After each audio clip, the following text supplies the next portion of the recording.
This is fascinating. A man who set out to find his birth parents after he learned he was becoming a dad himself ended up playing matchmaker. It's so cute. I love this story. The reunion took them all the way to the altar. Jamie Hayes has more. I'm Martin Schmidt. I'm their son. This moment, captured on cell phone video, was more than 3 decades in the making. But the journey to get here, an altar under a tent in Wisconsin, was a journey of heartbreak, pain, but most of all, love.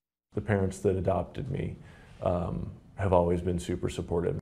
36-year-old Martin Schmidt was a newborn when he was adopted. His birth mother, Michelle Newman, was just 16 years old when she found out she was pregnant, several months after she and her boyfriend, Dave Lindgren, broke up. I struggled with the decision. I just prayed adoption was the best choice. Michelle and Dave went their separate ways after Martin's adoption. Michelle moved to Hawaii and Dave stayed in Wisconsin, married 3 times, and had several biological and stepchildren. In 2014, with a baby of his own on the way, Martin got in contact with his birth mom.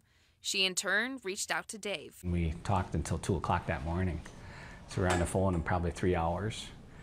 And it just felt natural, like we just picked up from 17, 18 years old again. And then later in the month, she's like, well, why don't you come out to Hawaii? Their connection and chemistry was instant. That trip led to dating.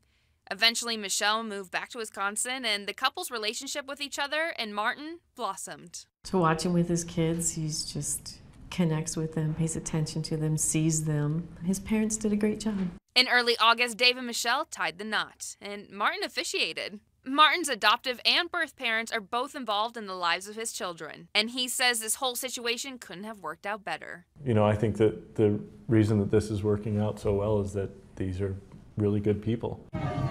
Covering the story, Jamie Hayes, 2 News. Martin said the acceptance and support from his adoptive parents and sister made all the difference in reconnecting with his birth parents. And how nice to hear his birth mom give such a great compliment to the parents who raised him. Yeah, and then his kids now have 3 sets of grandparents. More people to love. That's awesome. That's awesome.